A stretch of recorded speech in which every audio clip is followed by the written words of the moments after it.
Saksakalyan gunarnavasya Vande Guru Sri Charanarvindam.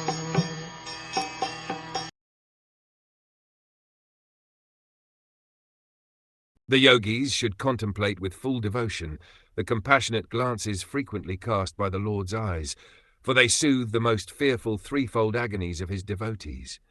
His glances, accompanied by loving smiles, are full of abundant grace. As long as one is in conditional life, in the material body, it is natural that he will suffer from anxieties and agonies. One cannot avoid the influence of material energy, even when one is on the transcendental plane. Sometimes disturbances come, but the agonies and anxieties of the devotees are at once mitigated when they think of the Supreme Personality of Godhead in his beautiful form or the smiling face of the Lord. The Lord bestows innumerable favors upon his devotee, and the greatest manifestation of his grace is his smiling face, which is full of compassion for his pure devotees.